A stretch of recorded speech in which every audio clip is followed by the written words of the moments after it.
What's going on, everybody? It's Joel here, and today we're doing the review of the Inov-8, F-Lite, and F-Lite Max.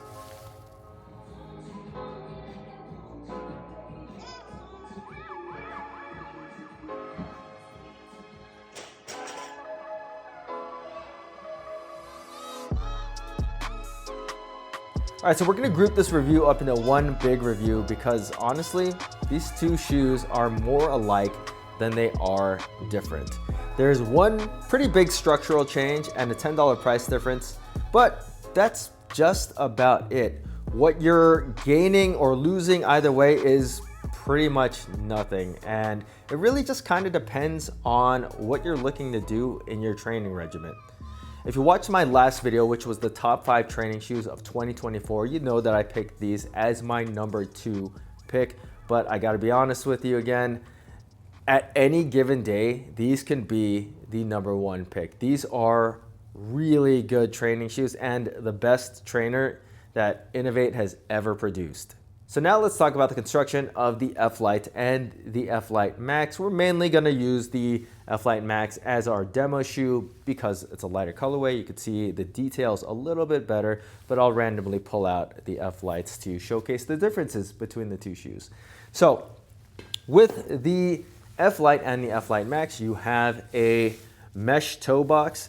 That same mesh kind of goes through the middle part of the shoe, but there is a Met Cradle cage on top. And these are kind of like the spiritual successors to the G300, which did have that Met Cradle as well. But on that shoe, it was kind of a floating design where it was not attached to the upper. But in this year's model, or last year's model, it is actually attached to the mesh. So it's just kind of like an overlay. And I much like that design better than the original one because there's a lot less hot spots. It's a much more complete feeling shoe.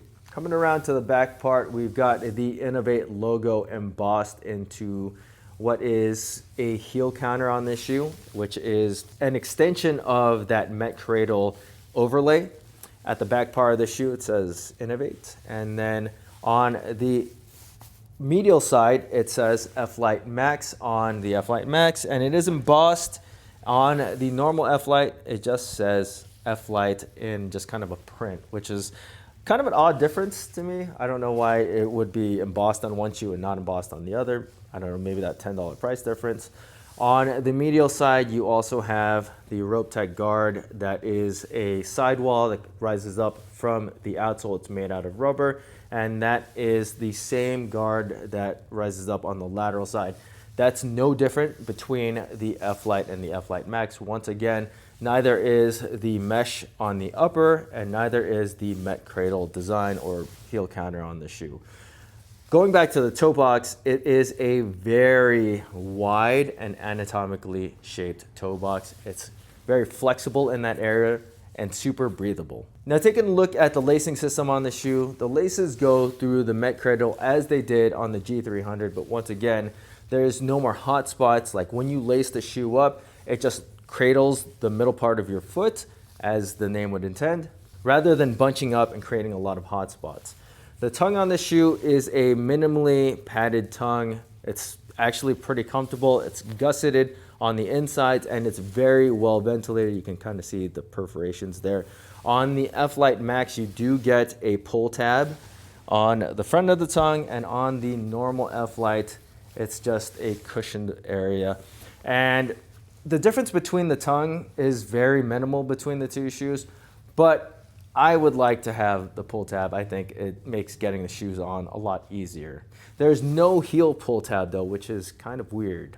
Now taking a look at the midsole on the shoe, it is the PF Powerflow Max midsole. It's an 8mm forefoot and a 16mm heel on the F-Lite Max.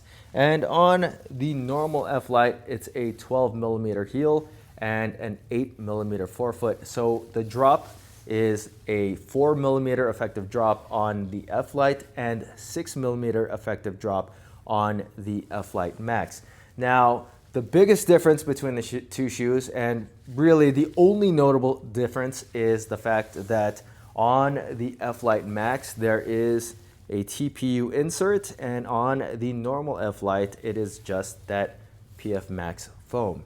Now, in use, honestly, it doesn't really feel all that different. You do notice that the F-Lite Max is slightly taller at the heel. I actually prefer that on this model because it somewhat negates the toe spring angle, which can feel a little bit floaty at times. And obviously, if you're gonna put either shoe under a lot of load, the F-Lite Max is gonna hold up a little bit better because of that TPU heel. Now, taking a look at the outsoles of the shoes, which are, once again, identical. So we're gonna put one down.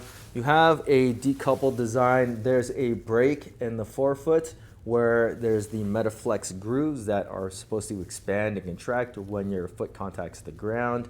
Nice wide contact area, but once again, there is somewhat of a toe spring angle. In the middle part of the shoe, it is once again pretty flat, but it tapers down in the middle area where the rope would channel through. And I thought these shoes did actually really well going down the rope. Climbing the rope, I thought they were just okay. Usually when you lose that surface area in the middle part of the shoe, or you kind of round it out a little bit, the grip going up the rope isn't as good. But on the way down, it actually makes a huge difference when you're doing your descents. Plus it minimizes the wear in that area of the shoe. If you have good rope climbing technique, that's not gonna be an issue. These are still gonna bite just fine when you climb the rope. Now at the heel area of the shoe, it is another split off design, and then there's a hexagonal tread pattern that is primarily flat. And then at the very back part of the shoe, there is a heel rocker. It's not noticeable when you do any of your lifting movements, but it does make running a little bit easier if you're a heel striker. Another notable difference between the two shoes is obviously going to be the weight. I got the normal F-Lites in at 11 ounces for a size 10.5, and I got the F-Lite Maxes in at 12.6 ounces for a size 10.5 and a size 10. More on that later. You do get a little bit more weight from the TPU piece in the heel, but they're still relatively light shoes either way you go. I'd say 12.6 ounces for a training shoe nowadays is still pretty light, but 11, anything under 11 is going to be a featherweight training shoe nowadays. Okay, now when it comes to sizing your F-Lites and your F-Lite Maxes, I got my original F-Lites in at a size 10. I didn't realize it at the time, but I did notice that they fit a little bit short and that my second toe was making contact, slight contact with the front of the shoe.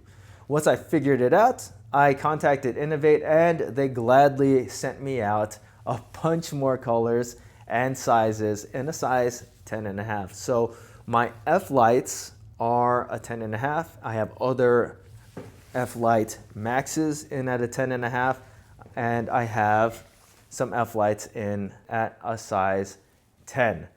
The difference between all of them is almost nothing.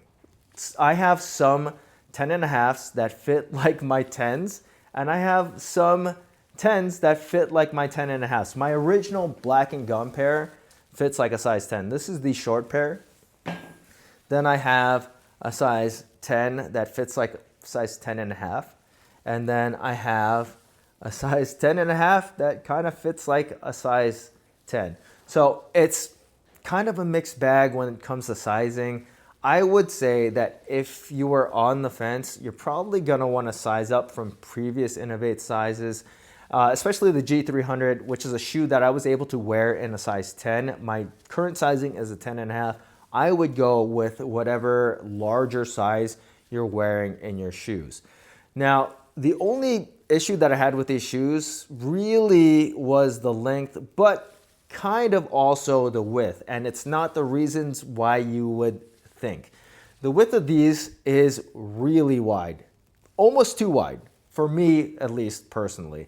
My feet are not that wide, and I'm kind of swimming in both the 10 and the 10.5. Either way you go, there's a ton of forefoot, both volume and width.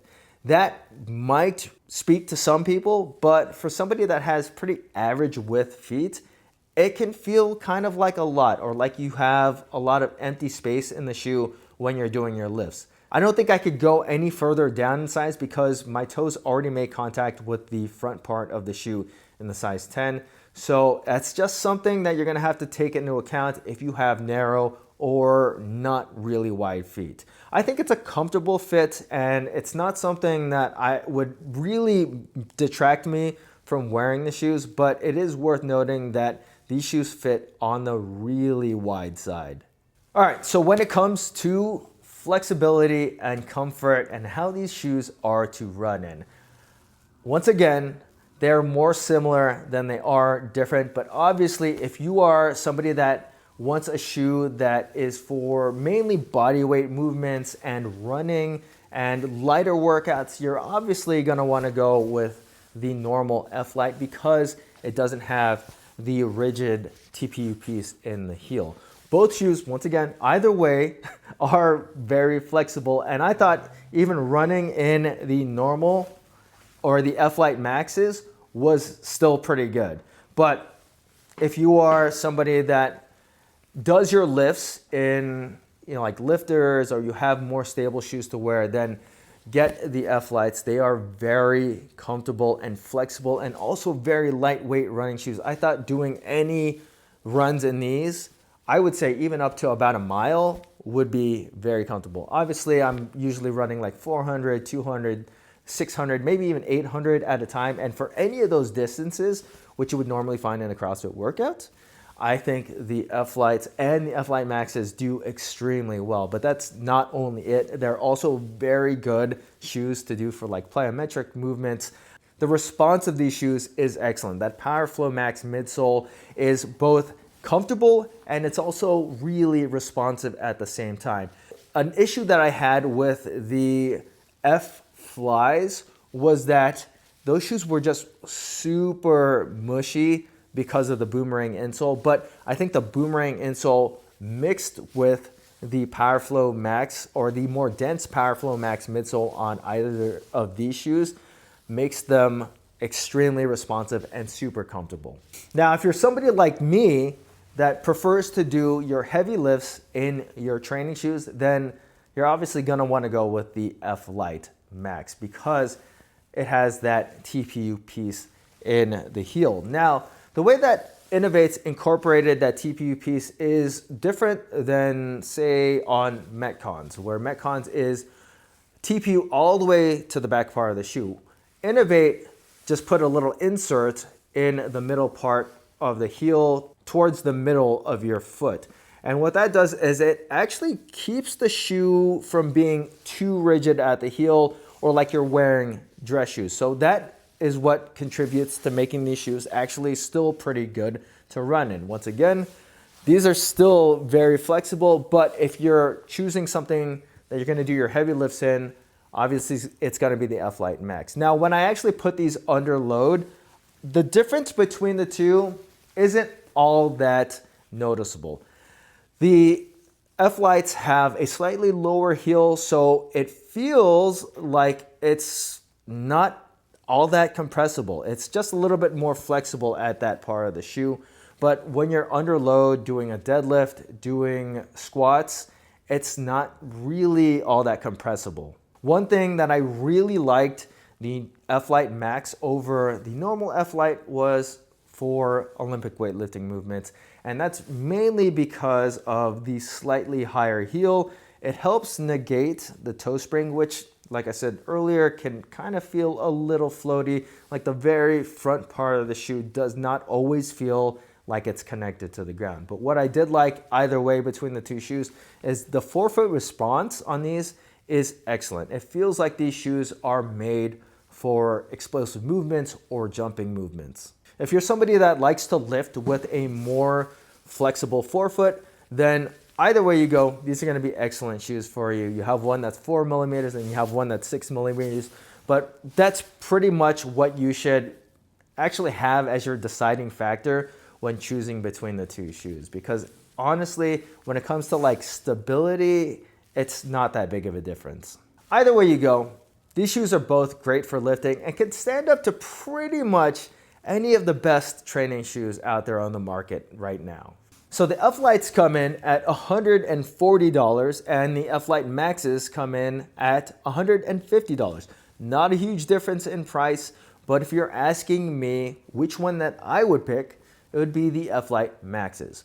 And my reasoning for that is that I am somebody that likes to do or prefers to do all of my lifting in my training shoes. I do CrossFit, and I feel like if you are a CrossFitter, you should be able to lift heavy in your training shoes. And a lot of the training shoes nowadays are designed for lifting really heavy and 1-rep maxes and all that fun stuff, at least up to 90%, which I feel like these, either way you go, are still gonna do just fine with. But if I had to bet on something, it would be the F-Lite Maxes because of the incompressible heel.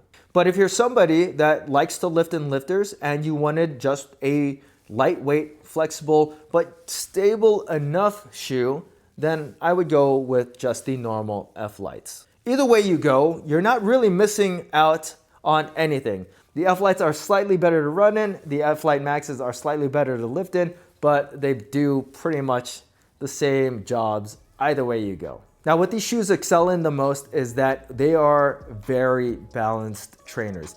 Either way you go, there's no right or wrong answer, and they don't give up anything. And that's why I think that on any given day, these can be the #1 training shoe of 2024.